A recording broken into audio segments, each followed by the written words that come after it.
أعوذ بالله من الشيطان الرجيم بسم الله الرحمن الرحيم وبك نستعين أما بعد السلام علیکم ورحمۃ اللہ وبرکاتہ. مجھے امید ہے کہ میری آواز جو ہے آپ تک اچھے طریقے سے پہنچ رہی ہوگی. اور آج ہمارے لیے یہ مبارک کی بات بھی ہے کہ ابھی تک فی الحال ہمارا جو سلیبس اس سال کا ہے وہ نصف جو ہے سلیبس وہ مکمل ہو چکا ہے. اور اب نصف یعنی 20 حدیث مبارک اس ہمارے سالانہ سیشن میں ہم نے پڑھنے ہیں. ہماری کل 20 حدیثیں ہیں اور ان حدیثوں کے ساتھ ساتھ ہمارے ایک الگ چیپٹر جو ہے اصول حدیث پر مشتمل چیزیں ہیں. لیکن آج اللہ کے فضل و کرم سے اور آپ کے شوق اور جذبے سے آج ہماری ایک دوسرا یعنی آدھا ختم ہونے کے بعد آخری والا حصہ پڑھنے کو جا رہے ہیں. آپ اسکرین پہ دیکھ رہے ہوں گے کہ اسکرین پہ ہماری حدیث نمبر 11 ہے اور یعنی اس کا مطلب 10 احادیث مبارکہ ہم پڑھ چکے ہیں, ہم سمجھ چکے ہیں. اور اب یہ آخری والا حصہ جو ہے آج سے ہم شروع کرنے کو جا رہے ہیں. اس حدیث مبارکہ میں جس طرح سے ہم پہلے اور باقی کلاسوں میں پڑھ کے آئے ہیں اسی طرح سے ہم کوشش کریں گے کہ اس حدیث مبارکہ کو بھی پہلے پڑھیں گے اور پڑھنے کے بعد لفظی اعتبار سے بھی جاننے کی کوشش کریں گے اور پھر ایک ساتھ اس حدیث مبارکہ کو سمجھنے کی کوشش کریں گے. یہ حدیث مبارکہ میں آپ کو بتاؤں اس حدیث مبارکہ میں ایک جو ہے راوی جو ہیں نئے آئے ہیں تو ان کے متعلق بھی ہم کچھ تھوڑا بہت جاننے اور سمجھنے کی کوشش کریں گے. اسکرین جو ہے مجھے لگ رہا ہے کہ اسکرین شیئر ہو چکی ہے. یہ شاید آپ کی جانب سے نیٹ ورک پرابلم ہے یا میری جانب سے, تو میں ایک مرتبہ پھر اس کو چیک کرتا ہوں. اب تو مجھے لگ رہا ہے میں نے تو اسکرین شیئر کی ہے, اسکرین شیئر کے آپشن کو دبا کے رکھا ہے ہم نے, لیکن شاید نیٹ ورک کی پرابلم کی وجہ سے آپ تک اسکرین نہیں پہنچی ہے. لیکن آپ سے گزارش ہے آپ اپنے کیا کہتے ہیں جو آپ کے پاس موبائل ہے, آپ کے پاس پی ڈی ایف آلریڈی موجود ہے, اس پی ڈی ایف کو اپنے موبائل میں آپ کھول بھی سکتے ہیں یا اس کو آپ جس طریقے سے مناسب ہو سامنے رکھ سکتے ہیں. اگر اسکرین شیئر ہو چکی ہے تو برائے مہربانی ابھی آپ حدیث پہ دھیان دیجیے. ٹھیک ہے, کچھ کے میسج آنے بند کر دیجیے کیونکہ میں ڈسٹرب ہو رہا ہوں. تو اگر میری بات اب آواز تو پہنچ رہی ہے, اگر اسکرین شیئر ہو رہی ہے تو اتفاق کیجیے, اگر اسکرین شیئر نہیں ہو رہی ہے تو یہ نیٹ ورک کی پرابلم ہے یا آپ کی جانب سے یا میری جانب سے. میں مانتا ہوں میری جانب سے ہے, تو آپ کوشش کیجئے کہ جو موبائل پہ آپ کے ہیں آپ اس کو استعمال کر سکتے ہیں. آپ اس کو ہٹا بھی سکتے ہیں, آپ اس کو کیا کہتے ہیں منیمائز کر کے آپ اپنے پی ڈی ایف نکال سکتے ہیں. تو مجھے امید ہے آپ اب تیار ہیں. تو کہنے میں جو کہہ رہا تھا ہماری حدیث پڑھنے کا پھر میں ایک مرتبہ پھر آپ کو مبارکباد پیش کروں کہ آج ہم نے اپنے سلیبس کا آدھا حصہ ختم کیا ہے. اب آدھے حصے آخری والا حصہ ہم پڑھنے کو جا رہے ہیں. یہ اس حدیث مبارکہ کو اس حدیث مبارکہ کے جو راوی ہیں حضرت حسن رضی اللہ تعالی عنہ اور راوی ہیں اس کے, تو آج ان کے متعلق بھی مختصر پڑھنے کی ہم کوشش کریں گے. تو ٹھیک آپ تیار ہوئے کیجئے بسم اللہ. جس طرح سے ہم پچھلے اسباق میں اس احادیث مبارکہ کو پہلے پڑھنے کی مشق کرتے ہیں, اس طرح اس کے بعد لفظی اعتبار سے سمجھنے کی کوشش کرتے ہیں اور اس کے بعد ہم جو مطلوب تشریح ہے اس کو ہم سمجھنے کی کوشش کرتے ہیں. تو کیجئے بسم اللہ. چلیے بسم اللہ الرحمن الرحیم. عن ابی عن أبي محمد محمد محمد الحسن بن الحسن بن الحسن بن علي علي بن علي بن أبي طالب أبي طالب أبي طالب سبت سبت رسول الله رسول الله رسول الله صلى الله عليه وسلم صلى الله عليه وسلم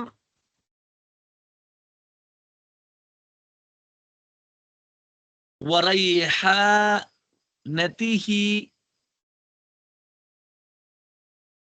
وريحانته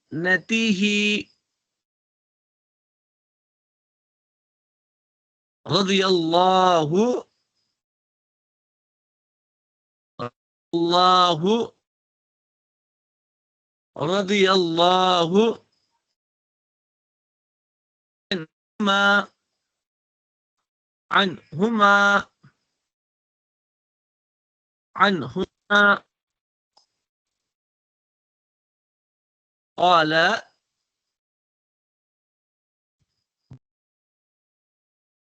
قال حفظت حفظت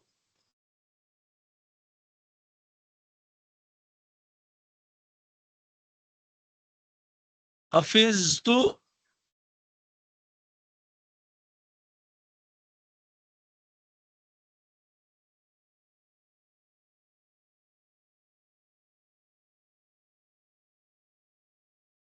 حفظت من رسول الله صلى الله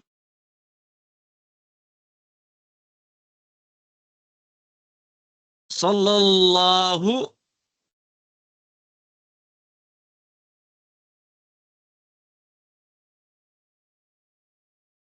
عليه وسلم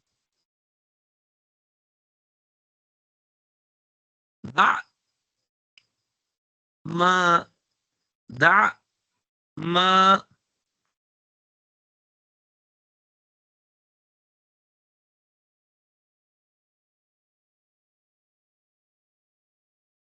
يريبك يريبك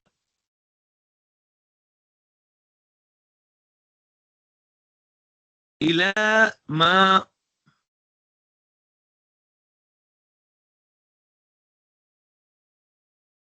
إلى ما لا يريبك إلى ما لا يريبك رواه الترمذی.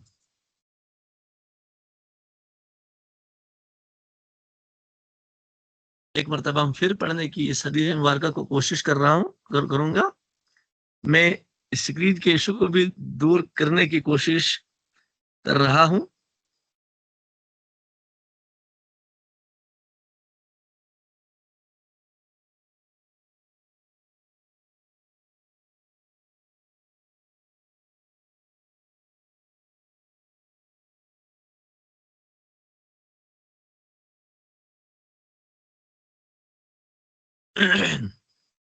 ابی محمد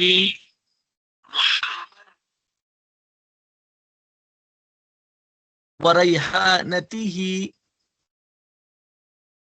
رضي الله عنهما قال حفظت من رسول الله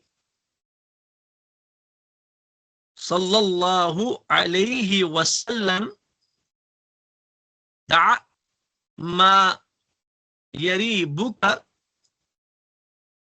إلى ما لا يريبك رواه الترمذي وقال الترمذي حدیث حسن صحیح. کیونکہ مجھے لگ رہا ہے کہ اب آپ کے اسکرین پہ یہ جو ہے حدیث مبارکہ ہوگی اور اسکرین شیئر کا جو ایشو ہے وہ حل ہو چکا ہوگا. تو میں جی تو شکریہ.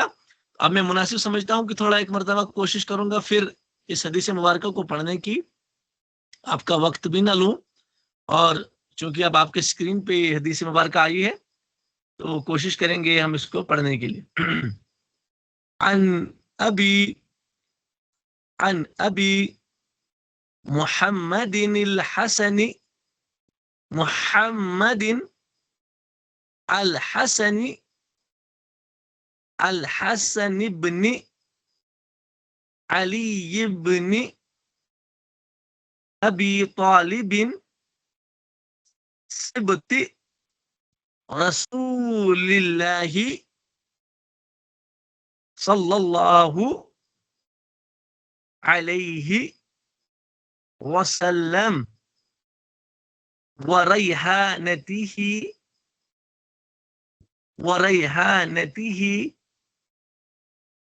رضی اللہ عنہما قال حفظت. یہ جو آپ دیکھ رہے ہیں یہاں اعراب جو آپ کے جو اس پی ڈی ایف پہ ہے یہاں ہے حفظتا، تو اس کی تصحیح اور اس کا ایکچوئل جو ہے پرفیکٹ جو یہاں پہ اعراب ہوگا وہ آپ سبھی حضرات کوشش کریں گے کیا ہوگا، اور ود ما دلیل، یعنی آپ دلیل ملیں گے یہاں پر یہ کیا ہو سکتا ہے. میں پڑھوں گا اس کو. حفظت من رسول اللہ صلی اللہ علیہ وسلم دع ما یریبک الى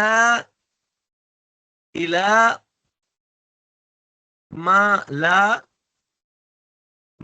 لا یریبک رواہ ترمذی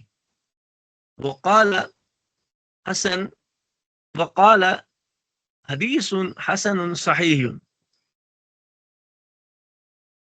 اب چونکہ آپ کو معلوم ہے، آپ اس بات سے بخوبی واقف ہیں کہ ہم حدیث مبارکہ کو پڑھتے ہیں اور پڑھنے کے بعد لفظی اعتبار سے سمجھنے کی کوشش کرتے ہیں.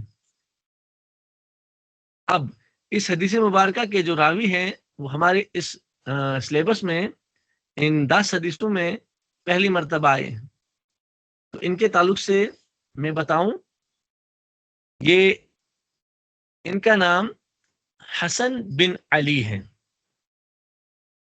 اور ان کی کنیت ابو محمد ہے، اور یہ نواسہ رسول صلی اللہ علیہ وسلم ہے. ان کے بہت سارے لقب ہیں، ان میں سے یہ کہ یہ حضرت امام حسین رضی اللہ تعالیٰ عنہ کے بھائی ہیں. انہی دونوں کے تعلق سے سیدہ شباب اہل جنہ کہا گیا ہے، یعنی جنت میں جوانوں کے سردار. اور یہ حضرت حسن رضی اللہ تعالیٰ عنہ یہ اللہ کے حبیب حضرت محمد مصطفیٰ صلی اللہ علیہ وسلم کے مشابہ بھی تھے. یعنی ان کی شکل آپ صلی اللہ علیہ وسلم سے ملتی جلتی تھی. غالباً 3 ہجری میں آپ کی پیدائش ہوئی اور آپ کی پیدائش رمضان المبارک میں ہوئی. اور آپ کو ہی وہ سعادت حاصل ہوئی تھی. حضرت علی رضی اللہ تعالی عنہ کی جب شہادت ہوئی تھی اور شہادت کے بعد وہ غالباً 6-5 مہینے جو خلافت کے منصب پر جو تشریف فرما تھے، جو اعزاز وہ انہی کو حاصل ہوا تھا.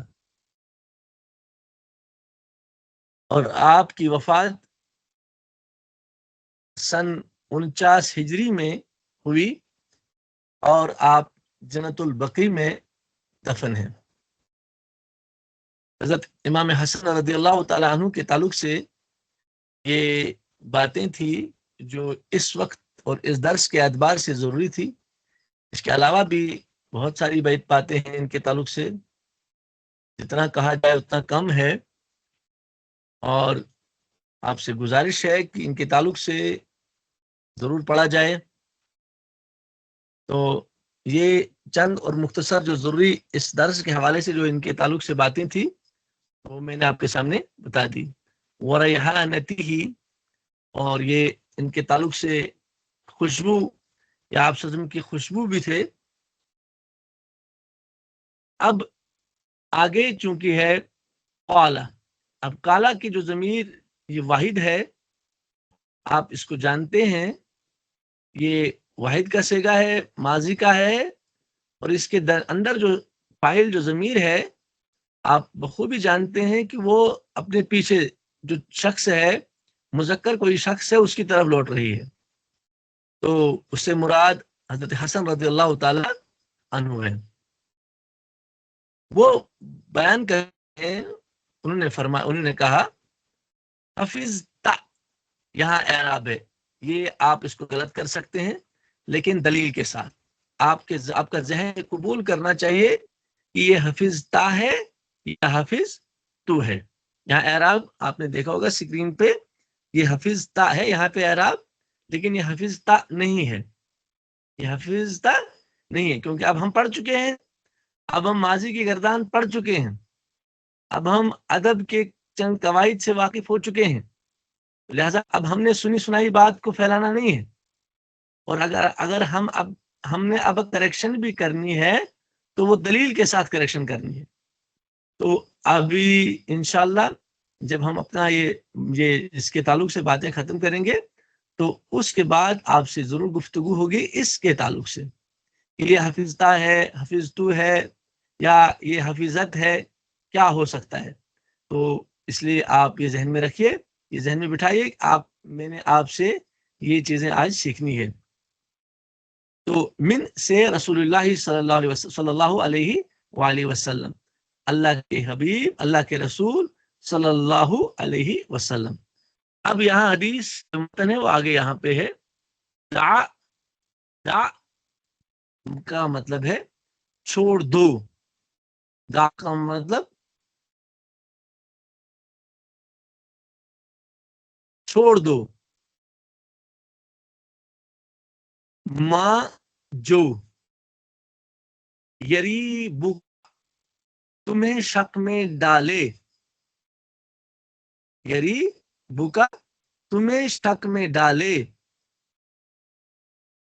الا کی طرف، ما لا جو نہیں، ما لا جو نہیں، یریبو تمہیں شک میں ڈالے. یہ اس حدیث مبارکہ کے جو لفظی جو ضروری تھے، جن الفاظ کا معنی ضروری تھا، وہ اس حدیث مبارکہ کے الفاظ ہو چکے ہیں. معنی چھوڑ دو، ماں جو یریبو تمہیں شک میں ڈالے، الا کی طرف، مالا جو نہیں، یریبو تمہیں شک میں ڈالے. اب ہم اس حدیث مبارکہ کو ایک ساتھ سمجھنے کی کوشش کریں گے. مجھے امید ہے کہ آپ میرے ساتھ ہیں. تو حضرت حسن رضی اللہ تعالی عنہ، حضرت علی رضی اللہ تعالی عنہ اور حضرت علی رضی اللہ تعالی عنہ، ابو طالب، یہ دادا پوتا اور لڑکا، یہ دادا باپ اور پوتا، یہ ان کے سند، ان کا جو نام پورا ہے بتا دیا گیا ہے. سبت رسول اللہ، سبت بولتے ہیں نواسے کو، پوتے کو بھی بولتے ہیں عربی میں. سبت پوتے کو، پوتے کی بھی آ سکتا ہے اور نواسے کے دونوں کے لیے.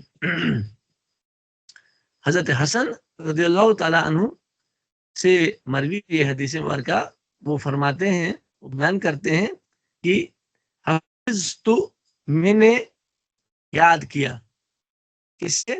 من رسول اللہ صلی اللہ علیہ وسلم، یعنی اللہ کے رسول حضرت محمد مصطفیٰ صلی اللہ علیہ وسلم سے میں نے یہ یاد کیا. کیا یاد کیا؟ دع ما یریبک، میں نے یاد کیا کہ چھوڑو اس چیز کو، وہ جو یریبک، تمہیں شک میں ڈالے، اس چیز کو آپ چھوڑ دیجیے. الا ما لا یریبک، یعنی اس چیز کی طرف جاؤ، یعنی کا مطلب اس چیز کی طرف جاؤ ما لا یریبک، جو تمہیں شک میں نہ ڈالے. یہ اس حدیث مبارکہ کے ایک ساتھ ترجمہ تھا. اب ہم اس حدیث مبارکہ کو مزید جو باتیں ہیں وہ سمجھنے کی کوشش کریں گے. یہاں اس حدیث مبارکہ میں اللہ کے حبیب صلی اللہ علیہ وسلم نے مختصر بات، لیکن آپ صلی اللہ علیہ وسلم جوامع الکلم تھے. آپ صلی اللہ علیہ وسلم کی بات، الفاظ بالکل مختصر، لیکن ان کا معنی بہت زیادہ تھا.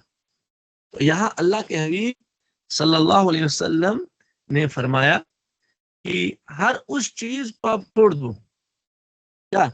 ہر اس چیز کو آپ چھوڑ دیجئے جس چیز کی وجہ سے آپ کے اندر شک و شبہات پیدا ہوتے ہیں، اور ہر اس چیز کو آپ ہر اس چیز کی طرف لپک جائیے، ہر اس چیز کو آپ عملی جامہ پہنائیے جس چیز کے ساتھ آپ کو اطمینان قلب ہے. آپ خرید و فروخت کر رہے ہیں، آپ کو خرید و فروخت کرنے میں حقیقتاً، واقعتاً، وضاحتاً رابطہ نہیں ہے، آپ کو ابہام ہے، آپ کو وضاحت نہیں ہے، آپ نہ کیجئے.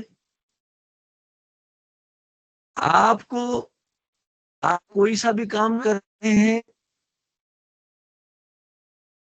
جس کام میں آپ کو شک ہو رہا ہے، آپ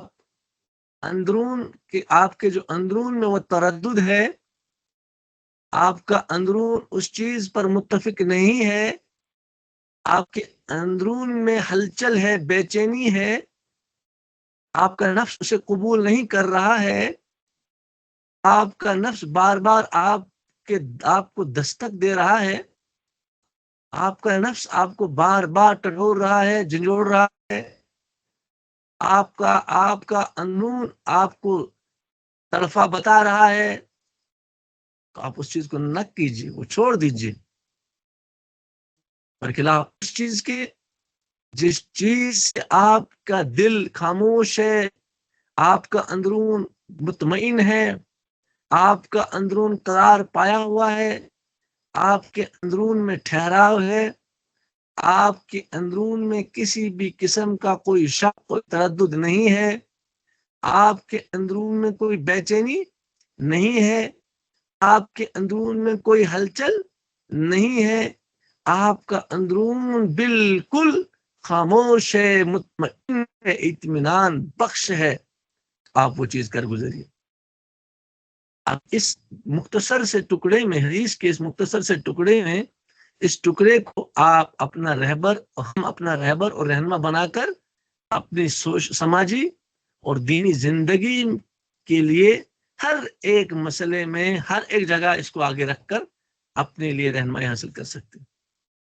ہم تجارت کر رہے ہیں تو اس حدیث مبارکہ کو ہم ضرور سامنے رکھ سکتے ہیں۔ ہم کچھ بھی کر رہے ہیں، ہم اس حدیث مبارکہ کو ہم بول چال کر رہے ہیں، تو بول چال کے دوران بھی ہم اس حدیث مبارکہ کو سامنے رکھ کر رہبری لے سکتے ہیں۔ ہم لین دین کر رہے ہیں، اس وقت بھی ہم اس حدیث مبارکہ سے رہنمائی حاصل کر سکتے ہیں۔ ہم کل ملا کے جملہ کلام یہ کہ ہم کچھ بھی کر سکتے ہیں، ہماری ہر اس حدیث مبارکہ سے ہم رہنمائی حاصل کر سکتے ہیں۔ اور جو چیز ہمارے اندرون میں جس چیز سے انقلاب پیدا ہو رہا ہے، جس چیز میں شک و شبہات پیدا ہو رہے ہیں، اللہ کے حبیب صلی اللہ علیہ وسلم فرما رہے ہیں کہ دع ما یریبک، اس چیز کو آپ چھوڑ دیجئے جو چیز آپ کو شک میں ڈالے، الا ما لا یریب، اور اس چیز کی طرف آپ چلے جائیے، اس چیز کو آپ کر گزریے جو چیز آپ کو شک میں نہ ڈالے۔ آپ نے ان سے اوپر دیکھا ہوگا کہ شبہات چھوڑ دینا دل کا اطمینان ہے۔ اوپر پہلے ایک حدیث مبارکہ بھی آئی ہے جہاں اللہ کے حبیب صلی اللہ علیہ وسلم نے کس انداز سے کہ شبہات سے بچنے کے لیے کہا ہے۔ حرام چیز تو الگ بات ہے، شبہات ان کے قریب تک چیزوں سے بھی بچنے کی تاکید کی گئی ہے۔ تو یہ تقوی کا ایک بہت بڑا عبادت، اخلاق اور تزکیہ نفس، یہ باب ہی اس چیز پہ باندھا ہے، عبادت، اخلاق اور تزکیہ نفس، یہ تقوی کا اعلیٰ معیار ہے۔ تقوی کا اعلیٰ معیار ہے کہ انسان ان تمام تردد، یعنی ان شبہات چیزوں سے بچ جائے، دور چلا جائے، ان کو چھوڑ دے۔ اور معاشرے کا حال آپ سمجھتے ہوں گے، جانتے ہوں گے کہ معاشرے میں آج ہم کیا کر رہے ہیں، آج کیا ہو رہا ہے، کیسا چل رہا ہے۔ تو یہ چیزیں ضروری ہے۔ ایک تو وہ چیز جس کے بارے میں اللہ تعالی اور اللہ کے حبیب صلی اللہ علیہ وسلم نے فرمایا کہ آپ کے لیے وہ چیز، ان اللہ کے حبیب صلی اللہ علیہ وسلم نے فرمایا کہ یہ چیز غلط ہے، یہ چیز حرام ہے، اس سے پرہیز کرو، تو وہاں تو پرہیز کرنا ہی کرنا ہے، اس میں کوئی شک نہیں ہے جی۔ اور دوسری بات یہ ہے کہ یہ چیز آپ نے کرنی ہے تو وہ چیز تو کرنی ہے، اس میں کوئی شک نہیں ہے، لیکن یہاں تقوی کا اعلیٰ معیار یہ ہے کہ ہر اس چیز سے بھی بچا جائے جس چیز سے ہمیں شک ہو، جو چیز ہمارے اندر ہلچل پیدا کرے۔ ایک تو وہ چیز جس کے لیے وضاحت ہے، جو وضاحتاً، جو اظہر من الشمس، یعنی روز روشن کی طرح آیا و بیان ہے کہ یہ حلال ہے، یہ صحیح ہے، یہ درست ہے۔ یہ تو یہ چیزیں تو ان چیزوں سے تو بالکل یہ تو رکنا ہی رکنا ہے، جن کے بارے میں بتایا دیا گیا کہ رکو، ان کو نہ انجام دو، ان سے تو جان چھڑانی ہے، ان کے قریب تک نہیں جانا ہے۔ لیکن اس کے علاوہ جن چیزوں کے بارے میں وضاحتاً حکم نہیں ہے، لیکن وہ چیزیں ایسی ہے جو ہمارے اندر شک و شبہات پیدا کر رہے ہیں، وہ شک و شبہات اس انداز سے پیدا کر رہے ہیں کہ ہمارے اندرون میں ہلچل ہے، تو اس چیز کو چھوڑ دینا ہے۔ اسی طرح سے دوسری چیز، ہر وہ چیز جس کے بارے میں اللہ تعالیٰ اور اللہ کے حبیب صلی اللہ علیہ وسلم نے وضاحتاً بتا دیا کہ یہ چیز کرنے کو ہے، یہ چیز حلال ہے، تو اس کے علاوہ بھی کچھ ایسی چیزیں ہوتی ہیں جن کے بارے میں وضاحتاً نہیں ہے لیکن استنباطاً ہے، وہاں اجازت ہے، لیکن اس سے کیا ہوتا ہے کہ آٹومیٹیکلی دل میں اطمینان ہوتا ہے، سکون ہوتا ہے، پھر ان چیزوں کو ہم انجام کر گزرتا ہے۔ تو یہاں ہم دو قاعدے یاد رکھیں گے۔ ایک وہ چیز جس کے بارے میں اللہ تعالیٰ نے وضاحتاً واضح کیا ہے کہ یہ حرام ہے یا اس سے منع فرمایا ہے. ٹھیک ہے. دوسری بات اللہ کے حبیب صلی اللہ علیہ وسلم کی جانب سے بھی ہے کہ یہ چیزیں ان چیزوں سے منع ہے. لیکن اس کے علاوہ تیسری چیز یہ ہے کہ کچھ ایسی چیزیں بھی ہیں جو شک میں ڈالتی ہیں، جن کے ساتھ وضاحت تو نہیں ہے لیکن شک و شبہات پیدا کرنے والی چیزیں ہیں. وہ پھر اپنے اپنے اعتبار سے آپ کوشش کر سکتے ہیں، اپنے وسعت کے اعتبار سے، اپنے تعلقات کے اعتبار سے اور اپنے تجربات کے اعتبار سے ان چیزوں کو اپنے سامنے رکھ کر اس حدیث سے ان چیزوں کو آپ حل کر سکتے ہیں. تو یہ حدیث مبارکہ تھی. تو فی الحال اس حدیث مبارکہ طرف سے جو ضروری تشریح تھی میرے اعتبار سے میں نے جو مناسب سمجھا وہ یہی تھی. اس کے علاوہ بھی بہت ساری چیزیں تھیں کیونکہ یہ میری اور آپ کی بات نہیں، یہ حضرت محمد مصطفیٰ صلی اللہ علیہ وسلم کی بات مبارک ہے جو جامع الکلیم تھے. ایک ایک بات پہ پتہ نہیں کتنے سینکڑوں الفاظ میں کتابیں ہزاروں اعتبار وہ آ سکتی ہیں. تو کوشش کریں گے ہم جو ہم نے سنا اور سنایا. اب ایک بات پچھلے والی حدیث میں جو آیا تھا، جو بات آئی تھی وہ سفر کے تعلق سے، طویل یطیل السفر، اس سفر کے تعلق سے میں نے کوشش کی تھی دیکھنے کے لیے. تو وہاں اس سفر کے تعلق سے مراد صرف حج بیت اللہ کا سفر ہی نہیں ہے بلکہ اس حدیث کے حج بیت اللہ کا سفر ہی نہیں بلکہ وہاں جہاد کا سفر کے تعلق سے بھی اشارہ اس سفر سے مراد ہو سکتی ہے. تو اب ہم یہ حدیث مبارکہ کے تعلق سے جو باتیں تھیں وہ ہم نے رکھی. اب یہ حدیث جو ہے امام ترمذی علیہ الرحمہ نے اس حدیث کو بیان کیا ہے. اور آپ کا سوال ضرور ذہن میں ہوگا کہ اس حدیث میں حدیث صحیح ہے یہ کیا مطلب ہے. تو چونکہ اب ہم اصول حدیث سیکھ رہے ہیں، اصول حدیث پڑھ رہے ہیں اور پڑھا رہے ہیں، تو میں نے جو کوشش کی آپ کے تعلق سے اصول حدیث کا موضوع جو ہے ایک بوری موضوع بھی ہے اور ایک بہت مشکل موضوع بھی ہے، سمجھنے کے اعتبار سے بھی اور سمجھانے کے اعتبار سے میں جہاں تک مناسب سمجھ رہا ہوں. اس لیے میں نے آپ کے لیے مختصر اشارتاً جو چیزیں باتیں جو پیش کیے ہیں. تو اور آخر میں اب انشاءاللہ ہمارے پاس تو ٹائم بہت زیادہ ہوگا اور اس کو ہم خلاصے کلام کے ساتھ اور مثال دے دے کر ہم کوشش کریں گے. پھر ہم اجرا، اس کو بولتے ہیں اجرا کرنا، یعنی قواعد ہم نے پڑھ لیے پھر ہم اجرا کریں گے حدیث مبارکہ میں کہ اس حدیث یہ جو ہم نے حدیث پڑھی ہے اصول حدیث کا جو یہ ٹاپک پڑھا ہے اس حدیث میں اس کے تعلق سے حدیث یہ کیا، اس میں کون سا پیٹرن ہے، اس میں کون سا قاعدہ ہے. تو پھر انشاءاللہ آپ بھی ساتھ دیں، ہم بھی ساتھ دینے کے لیے اللہ تعالیٰ سے دعا کریں گے اللہ تعالیٰ ہمیں اس میں مت دے. تو پھر اس دن ہم ان دنوں انشاءاللہ ہم کوشش کریں گے ربط اور ضبط کے ساتھ اس کا ان قواعد کا اجرا کریں گے. پھر ہم الحمدللہ مثال کے ساتھ اس حدیث کو سمجھنے میں ہمیں بہت مدد ملے گی. لیکن یہاں میں آپ کو بڑا اشارتاً بتاؤں کہ یہ امام ترمذی، اگر آپ کو مناسب ہو تو امام ترمذی کی جو عربی والی حدیث کتاب ہے، جو ترمذی جو کتاب ہے ترمذی شریف جو کتاب ہے عربی والی، اس میں صرف عربی متن ہے، اگر آپ میں سے کوئی شخص مناسب سمجھے اس حدیث کتاب کو آپ پڑھیں گے دیکھیں گے، آپ اس حدیث میں آپ دیکھیں گے کہ کتنا مزہ ہے، کتنے سوالات امام ترمذی علیہ الرحمہ نے امام بخاری علیہ الرحمہ سے کیے ہیں. تو پھر یہ حدیث حسن صحیح، یہ امام ترمذی کا جو اپنا ایک آپ سمجھے کہ رول، یعنی ایک رول سے یہ حدیث مبارکہ جو کیا ہے حسن ہے. پھر اسی دوسرے جب جو امام ترمذی نے حدیث صحیح کا رول بنایا ہے اسی اعتبار سے یہ حدیث صحیح بھی ہے. تو اسی اعتبار سے امام ترمذی نے یہاں لکھا ہے کہ یہ اس کو حسن کے اعتبار سے دیکھا جائے تو یہ حدیث حسن ہے، لیکن جب اس حدیث کو صحیح اعتبار سے صحیح والے میٹر سے دیکھا جائے، نہ تولا جائے تو یہ حدیث ہے. تو لہذا یہ حدیث حسن بھی ہے اور صحیح بھی ہے اور حجت بھی ہے مزید. تو یہ ضروری بات تھی جو میں نے اس کے تعلق سے آپ کو بتانا مناسب سمجھا. اب ہم حدیث کے تعلق سے چند باتیں پڑھنے کی کوشش کریں گے.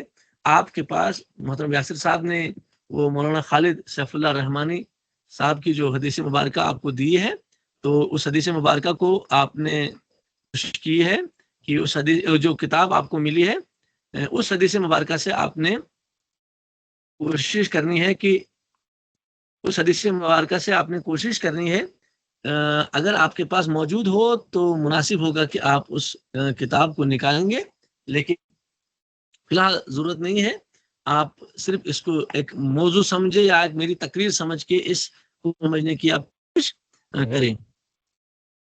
پہلے ہم نے پڑھا تھا، چونکہ ہم نے پڑھا حدیث کے اعتبار سے موضوعات بھی پڑھے اور وہ کیا کہتے ہیں غرض و قائد بھی پڑھی. اس کے بعد ہم نے حدیث مبارکہ کے تعلق سے یہ بھی پڑھا کہ جو راوی، اگر یہ حدیث کے راوی جو ہیں وہاں تک پہنچے تو آپ وسلم تک پہنچے تو کیا کہا جاتا ہے، صحابہ تک پہنچے تو کیا کہا جاتا ہے، تابعین تک پہنچے تو کیا کہا جاتا ہے، یہ بھی ہم نے پڑھا ہے.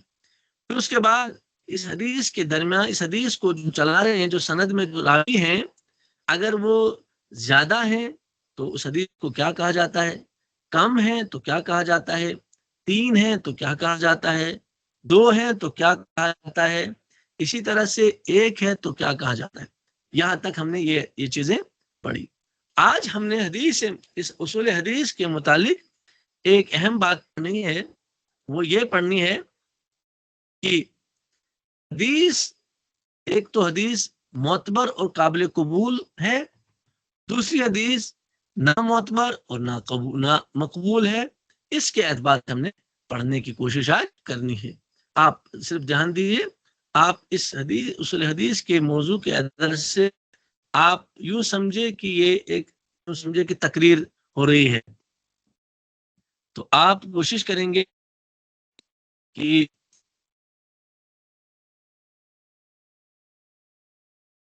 اس حدیث کو سمجھنے کے لیے آپ یوں کی کوشش کر رہے ہیں آپ، تو ایک تو ہے مقبول یعنی قابل قبول، دوسرا ہے نامقبول.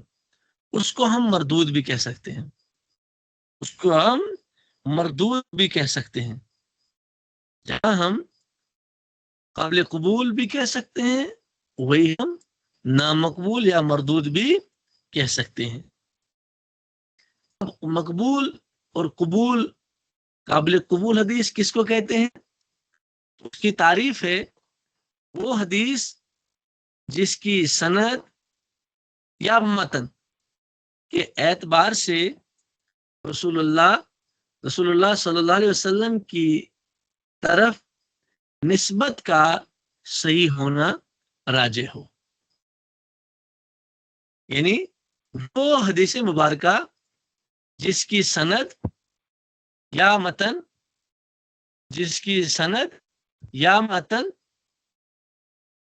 کے اعتبار سے رسول اللہ صلی اللہ علیہ وسلم کی طرف نسبت کا صحیح ہونا راجح ہو، یہ ہوئی مقبول حدیث. اور مردود وہ بھی اس کا الٹ، یعنی وہ حدیث جس کی رسول اللہ صلی اللہ علیہ وسلم کی طرف نسبت کا صحیح ہونا راجح نہ ہو. لیکن کیسے؟ چاہے وہ سند میں ضعف کی بنیاد پر یا پھر متن میں ضعف کی بنیاد پر. ایک مرتبہ پھر بتاؤں میں آپ کو، وہ حدیث جس کی رسول اللہ صلی اللہ علیہ وسلم کی طرف نسبت کا صحیح ہونا راجح نہ ہو، چاہے جائے کہ وہ سند میں ضعف ہو یا متن میں. مقبول حدیث کی تعریف وہ حدیث جس کی سند یا متن کے اعتبار سے جب اللہ کے حبیب صلی اللہ علیہ وسلم کی طرف انہیں اس کی نسبت کی جائے تو اس نسبت کے بعد وہ اس کا صحیح ہونا جو ہے وہ راجح ہو. اگر یہ چیز ہو، یعنی جس وقت کسی سند اور اس کے بعد سند کے ساتھ متن کو آپ صلی اللہ علیہ وسلم کی طرف ہم نسبت کرتے ہیں اور اس نسبت کا صحیح ہونا راجح ہے، جب یہ چیز ہو تو اس حدیث کو حدیث مقبول کہتے ہیں. لیکن اسی طرح سے اگر سند اور متن کو حضرت محمد مصطفیٰ صلی اللہ علیہ وسلم کی طرف نسبت کریں، لیکن نسبت کرنے کے بعد اس کا صحیح ہونا جو ہے وہ راجح نہ ہو. اب یہ صحیح ہونا راجے چاہے وہ سند میں کمزوری ہو یا متن میں، اس دونوں اعتبار سے. اب کیونکہ مردود کا پہلے ہم مقبول پڑھیں گے، پہلے ہم مقبول حدیث کو سمجھنے کی کوشش کریں گے، اس کے بعد انشاءاللہ ہم مردود حدیث جو نامقبول ہے اس کو سمجھنے کی کوشش کریں گے. مقبول حدیث سند اور متن کے اعتبار سے 5 قسمیں ہیں. کتنی قسمیں ہیں؟ 5 قسمیں ہیں. یعنی مقبول حدیث سند کے اعتبار سے، یعنی سند کے اعتبار سے مقبول حدیث کی 5 قسمیں ہیں، اور متن کے اعتبار سے مقبول حدیث کی بھی قسمیں ہیں. لیکن پہلے ہم سند کے اعتبار سے جو حدیث مقبول ہے اس کی 5 قسموں کو ہم پڑھنے کی کوشش کریں گے. اور وہ 5 قسمیں کون کون سی ہے؟ نمبر 1 صحیح لذاتی ہی، نمبر 2 صحیح لغیری ہی، نمبر 3 حسن لذاتی ہی، نمبر 4 حسن لغیری ہی، اور نمبر 5 ضعیف خفیف. نمبر 5 ضعیف خفیف. اب آپ سمجھ رہے ہوں گے پہلے کہ میں اس کے تعلق سے تھوڑا کوشش کروں. آپ سمجھ رہے ہوں گے کہ ضعیف خفیف جو ہے وہ مقبول احادیث میں کیوں آیا، لیکن ہم ابھی پڑھ رہے ہیں. ٹھیک ہے، ابھی ہم آہستہ آہستہ ان کی ہر ایک کی تشریح بھی کریں گے. پھر ایک مرتبہ سنیے، حدیث جو آج کا ہمیں اصول حدیث کا جو ٹاپک ہے وہ ہے مقبول اور نامقبول، معتبر اور نامعتبر حدیث کے تعلق سے. پھر ہمیں پتہ چلا کہ مقبول اور نامقبول حدیث کون سی ہے. ہمیں معلوم ہوا کہ سند اور متن ہی پوری حدیث ہوتی ہے. اس سند اور متن آپ ذہن میں رکھیں، سند اور متن حدیث دونوں ملا کے ہم مانیں گے. سند اور حدیث دونوں کو، سند اور متن دونوں کا نام ہے حدیث. اس کا نام ہے سند اور متن. یہ دونوں پلر ہیں حدیث کے، یعنی حدیث سند اور متن. اس سند اور متن کی نسبت ہم حضرت محمد مصطفیٰ صلی اللہ علیہ وسلم سے کرتے ہیں، اور وہ نسبت صحیح اور راجح ہوتی ہے تو اس کو مقبول کہتے ہیں. اسی نسبت کو آپ صلی اللہ علیہ وسلم سے کرتے ہیں لیکن وہ صحیح نہ ہو، راجح نہ ہو، چاہے وہ سند کے اعتبار سے کمزوری ہو یا متن، دونوں میں سے کسی میں بھی کمزوری ہو، ان دونوں کے اعتبار سے، تو پھر وہ حدیث مقبول نہیں ہے. اب یہ جو سند اور متن مقبول والی بات ہم کر رہے ہیں، اب متن کے سند کے اعتبار سے جو مقبول احادیث ہے مبارکہ اس کی 5 قسمیں. نمبر 1 شاباش دہرائے آپ، صحیح لذاتی، نمبر 2 صحیح لغیری، نمبر 3 حسن لذاتی ہی، نمبر 4 حسن لغیری ہی، نمبر 5 ضعیف خفیف. یہ 5 حدیث مبارکہ جو ہے یہ کون سی والی ہے؟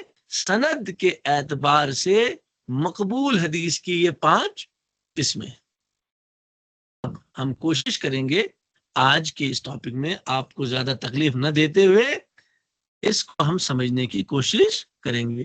صحیح لذاتی سب سے پہلی، آج صحیح لذاتی ہی. آج آپ کو تھوڑا مشکل لگے گا ضرور، لیکن انشاءاللہ نیکسٹ ٹیوزڈے ہوگا ہمارا لیکچر، اس میں بالکل مشکل نہیں لگے. میں نے اس کے تعلق سے میں نے پہلے بتایا آپ کو کہ میں نے اس کو نقشے کے اعتبار سے، اس جو میں نے ابھی تک پڑھایا ہے اس کو نقشے کے اعتبار سے ابھی میں بنا رہا ہوں.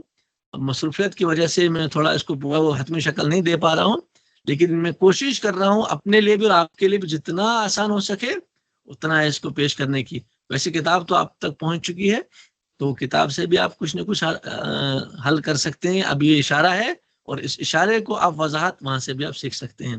اور میں نے جو بنایا ہے چونکہ آج کل شارٹ اور نقشے کے اعتبار سے وہ ذہن میں بیٹھتا بھی ہے. اب حدیث صحیح لذاتی ہی، اس کو ہم سمجھنے کی تھوڑا بہت کوشش کریں گے.